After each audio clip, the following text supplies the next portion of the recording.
समाप्ति की ओर अग्रसर है और हम सुबह से देख रहे हैं कि काफी लंबा सत्र खिंच गया है, तो कुछ है यूनिवर्सिटी जैसा सत्र चल गया है। और हम लोग बेसिक के टीचर, हमें यूनिवर्सिटी जैसे सत्रों का कोई काम नहीं है, हमें बेसिक के सत्रों से काम है।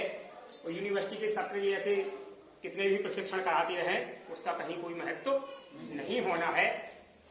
तो मूल उद्देश्य इस 4 दिन के प्रशिक्षण में समझ में आ गया होगा। क्या है मूल उद्देश्य, कोई एक बता करके। जड़ क्या है इस प्रशिक्षण की? बस एक चीज, बस कि बच्चों को पढ़ना लिखना समझ के साथ आ जाए और गणित में अंकों का ज्ञान और साधारण जोड़ घटाव गुणा भाग की क्रियाएं हो जाए। अब इसके लिए तरीके अनेक हैं। आप चाहे कोडिंग करके पढ़ाएं, चाहे डिकोडिंग करें, आप चाहे ब्लेंडिंग करें, चाहे उभरता पाठन करें, चाहे स्टेप फोल्डिंग करें, चाहे जो करें, ठीक है। तो इस प्रकार से कुल मिला कि मूल उद्देश्य जो हमारा है वो हमें बच्चों को किसी भी प्रकार से भाषा और गणित में दक्ष बनाना है। वो काम हम करते भी चले आ रहे हैं। हमारे साथी बैठे हैं जो दशकों से, क्योंकि 10 साल हो जाते, दशक पूरा कहने लगते, 20-20 साल से शिक्षण कार्य कर रहे हैं। जो हमारे भाई बहन बैठे हैं काम कर रहे हैं, तरीके बार बार बदलते रहते हैं। उन्होंने बहुत सारे प्रशिक्षण किए, एक महीने के, 15-15 दिन के हैं, उपचारात्मक, लक्ष्य और रिमेडियल, तो तमाम तरह की चीजें चलती रहती हैं। लेकिन सबका उद्देश्य वही है कि हमें तो बच्चों को गुणवत्तापूर्ण शिक्षा प्रदान करना है। अब हम आप अपने क्लासों में जैसे भी कर सकें, यहाँ प्रैक्टिकल बताना एक अलग बात है। थ्योरेटिकल यहाँ जो बताया जा रहा है वहाँ हम प्रैक्टिकल करेंगे, वहाँ क्या स्थिति बन रही है उसके अनुसार हमें कार्य करना है। यहाँ तो हमें लगता है बहुत अच्छा, अरे ये ऐसा कराएंगे, 2 दिन में वो शब्द पढ़ना सीख गया, तीसरे दिन वाक्य बनाना सीख गया, 4 दिन बाद वो ये हो गया। लेकिन जब हम धरातल पर कार्य करते हैं तो हमें लगता है कि महीनों गुजर जाते हैं, हम उसको वर्णमाला का ज्ञान नहीं करा पाते हैं, जहां तक हम अपनी बेसिक शिक्षा की बात करते हैं। ठीक, तो चूंकि हमें बेसिक में काम करना है तो हम तो बेसिक की ही बात करेंगे। अभी जैसे मैडम बता रही थी कि हमने अपने बचपन में जब बोली गई कि जलेबी खेल खेला, बिजनेस खेल खेला, बर्फी खेल खेला, बहुत से लोग शांत बैठे थे, इसलिए कि हम लोगों ने जलेबी बर्फी बिजनेस सुना ही नहीं है। हमारे साथी बैठे, हमसे पूछो तो गिल्ली डंडा, कंचा, भूल गद्दा, दुपा दुपब्बल, कबड्डी, खो खो, ये खेल खेले हमने। कंचा में भी जे और फिर घुटी, मतलब तमाम आज भी बेसिक के बालक हमारी बड़ी खेल रहे हैं। तो ये है तमाम तरह की। और जो बात आ रही थी कि आज की स्थिति इतनी बदल गई है कि पहले चिट्ठी पोस्ट कार्ड अंतरदेशी का जमाना था, आज ये मोबाइल का युग है। तो समय परिवर्तनशील है, होता रहता है। इसके अनेकों कारण हो सकते हैं, लेकिन मुझे जो सबसे बड़ा कारण लगता है वो ये समझ में आता है, पहले के परिवार हमारे संयुक्त परिवार होते थे और आज हमारे परिवार एकल परिवार हो गए हैं। जब एकल परिवार है, माँ बाप दोनों कामकाजी हो गए हैं, बच्चों को कौन कहानी सुनाएगा, कौन लोरी सुनाएगा, कौन उनके साथ खेल खेलेगा, दादा दादी है नहीं, ज्यादा वो लोग है नहीं। तो इस प्रकार की तमाम है। चलिए अब हम ज्यादा बातों में ना जाएं, क्योंकि बातों में चलेंगे तो पूरा दिन भर बातों में ही निकल जाएगा। तो हम बात कर रहे थे कि कई चीजें बदलाव जब हुआ है तो निश्चित तौर पर तौर तरीकों में भी बदलाव होना है। आज जब संयुक्त परिवार नहीं बचे हैं, पहले हम लोग 4 भाई 3 बहन, 5 भाई 6 बहन, 2 भाई 8 बहन, इस प्रकार के हम लोगों के परिवार हुआ करते थे। आज हम 2 हमारे 2 के बाद हम 2 हमारा 1 पे आ गया है नारा। वो आने वाला समय तो हम 2 हमारे 0 पे ना पहुंच जाए, इससे वैसे खत्म होते जा रहे हैं। हाँ और क्या, क्यों नहीं पहुंच सकता? बस दोनों मियाँ बीवी काम कर रहे हैं, कुछ नहीं करना है, चलिए किसी का अडॉप्ट कर लेंगे, गोद ले लेंगे, चल रहे हैं, महानगरों में हो रहा है। मियाँ बीवी कोई पिता बनने को माता बनने को तैयार नहीं है। क्यों? क्योंकि दोनों वर्किंग हैं, उनके पास समय नहीं है। किराए की कोख की आपने अवधारणा सुनी होगी।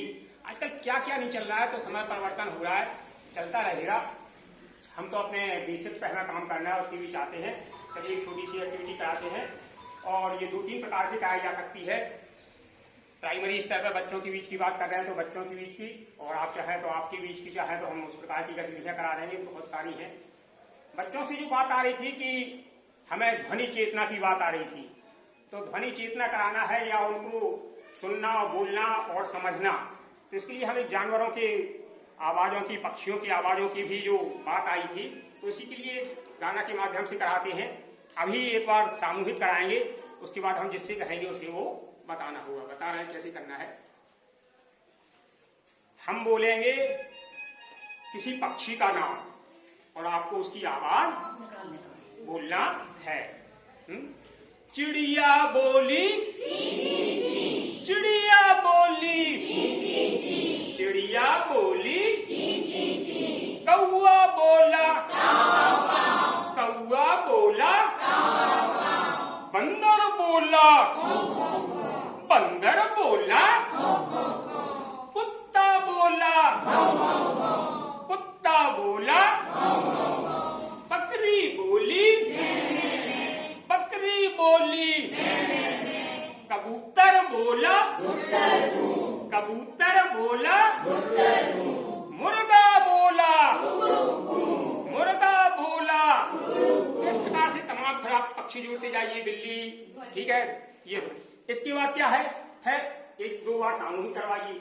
अब ये हम आपको आती है तो कितनी सरलता से बोली, लेकिन बच्चों के लिए इसमें भी काफी टाइम लगेगा क्योंकि उन्हें ध्वनि का पता नहीं है। फिर एक एक करके करवाइए, है जैसे जिसकी तरफ इशारा करेंगे वही बोलेगा। कौआ बोला, एक ही बोलेगा। बंदर बोला, मछली, मेढक बोला, एक पूरी बिल्ली बोली, ठीक। तो इस प्रकार से तो क्या हर बच्चे की भी उसमें सहभागिता हो, बच्चे को ये लगे, जो चीज बार बार आती है कि जो बच्चे कम बोल रहे हैं, आप इस प्रकार की गतिविधियां बच्चों के बीच कराएंगे तभी तो उनके अंदर एक बोलने का साहस आएगा, एक उनकी बोलने की इच्छा जागृत होगी। और इसको फिर और दूसरे प्रकार से कर सकते हैं। एक ही गतिविधियों को कई प्रकार से किया जा सकता है। अब आप आवाज बोल दीजिए, उससे पक्षी का नाम पूछ लीजिए। म्याऊ म्याऊ कौन बोला, कौन बोला, पलट दिया आपने उसी गतिविधि को। तो इस प्रकार की आप छोटी छोटी गतिविधियां लेकर आइए। तमाम तरह के बच्चों के बीच खेल, इसीलिए कहा जाता है, एक पहले आया था बाल केंद्रित शिक्षा, खेल खेल में शिक्षा, रुचिपूर्ण शिक्षा। जब तक इस पर हम पूर्ण तरीके से कार्य नहीं करेंगे तब तक हमारी जो प्राइमरी लेवल पे है उस पर हम उन्हें आगे सिखाने में सफल नहीं होंगे। छोटी छोटी कविताओं का निर्माण कीजिए। नहीं निर्माण कर सकते हैं, आजकल ये मोबाइल में यूट्यूब खोलिए, तमाम सारी कविताएं इस प्रकार की मिल जाएंगी। अगर दिखा रहे तो पूरी क्लास। हाँ, और दीक्षा ऐप, रीड एलोंग ऐप, अगर जो डाउनलोड नहीं किए हैं तो उनको डाउनलोड कर लें। बहुत अच्छी चीजें हैं दीक्षा ऐप में। आप जो भी पाठ पढ़ाते हैं उसके बाद उनके क्वेश्चन आंसर करने में बच्चों को बहुत आनंद आता है। हम प्रैक्टिकली इसको कराते हैं। रीड एलोंग ऐप आप कराइए, बच्चे की फोटो क्लिक होके आ जाती है, बच्चा स्वयं अपनी प्रोफाइल खोल के पढ़ता है। तो ये जो अभी बुक की बात है, ये सब चीजें चल रही थी ना, सहज पुस्तक सब उसमें रीड एलोंग ऐप में डली हुई है। बच्चों को पढ़ाइए, बच्चों को उसमें मार्क्स मिलते हैं, बच्चों को लगता है स्टार मिलते हैं, बच्चों को बहुत अच्छा लगता है। हमारे पास तो बच्चे लड़ते हैं, सर आज हमारा नंबर है, तो बांट लिए हैं कि सोमवार को इन 5 बच्चों का है, लास्ट के 2 से 3 में रीड एलोंग ऐप पढ़ने के लिए, मंगलवार को इनका है, सर हमारा नंबर है आज, ये है। तो इस प्रकार की छोटी छोटी गतिविधियों को करने से ही हमें अपनी बेसिक शिक्षा को मजबूती प्रदान करना है। चलिए आगे एक गतिविधि और करते हैं।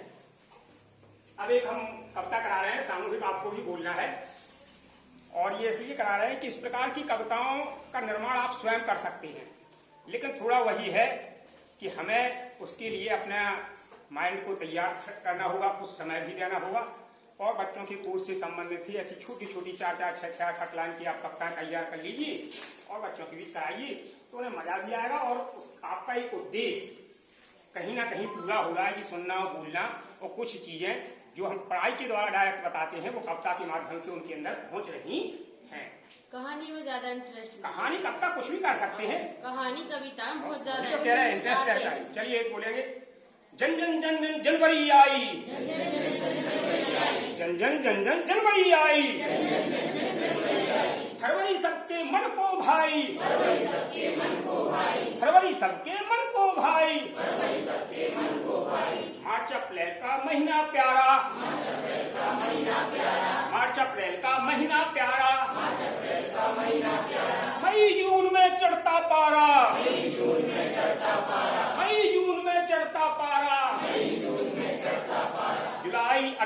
बारिश लाई, जुलाई अगस्त बारिश लाई, सितंबर अक्टूबर हरियाली छाई, सितंबर अक्टूबर हरियाली छाई,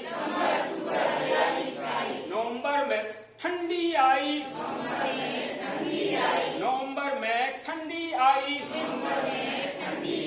दिसंबर में सब उड़े रजाई।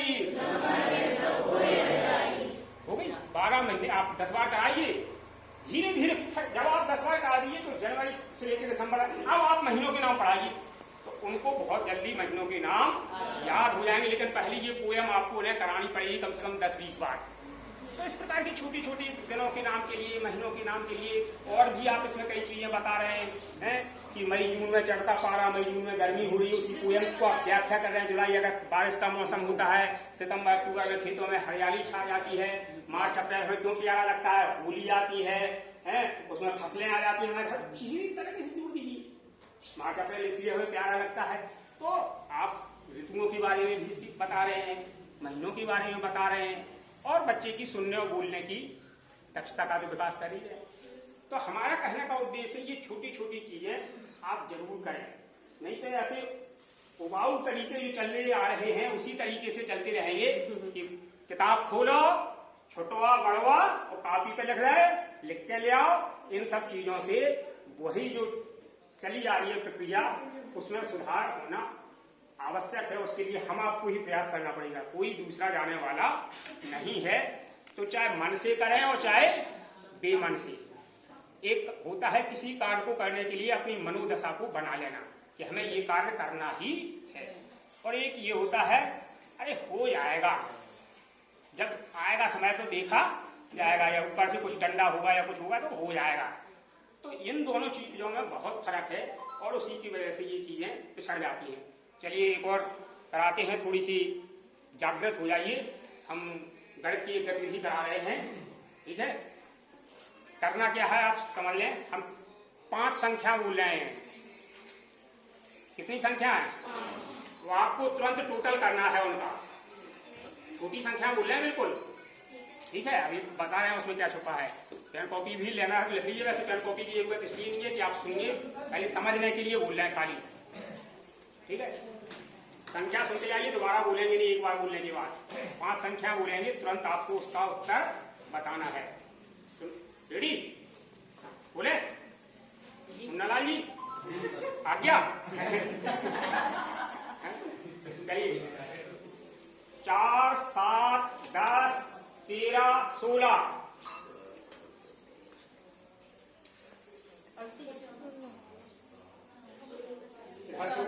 38, 50 और 50। चलिए ठीक है। अब इसमें कुछ आपने महसूस किया, कुछ अलग था कि सीधा सीधा जोड़ा सबने? इकाई दहाई करके जोड़ा, कैसे जोड़ा बताने का? 50 आया, कैसे करते गए? पहले 4 को जोड़ा, फिर 7 को जोड़ा, कैसे जोड़ा? इकट्ठे 5 लिख के जोड़े, क्या किया? इकाई क्या जोड़ी, मतलब लिखा पूरा 5। हम कहना ये चाह रहे थे, हम आपको पकड़ा रहे थे, इसमें आप पैटर्न पकड़ते थे। बात चल रही थी पैटर्न की, इसमें आप यदि पैटर्न पकड़ते तो क्या था? 3-3 का अंतर था। 4, 3, 7, 7, 3, 10, 10, 3, 13, 13, 3, 16। जब भी समान अंतर हो किन्हीं संख्याओं के बीच में, तो बीच की संख्या को आप पकड़ लीजिए। अगर 5 संख्या बोली तो तीसरे नंबर की, 7 संख्या बोली तो 5वें नंबर की संख्या, मतलब जो भी बीच की संख्या आ रही है चौथे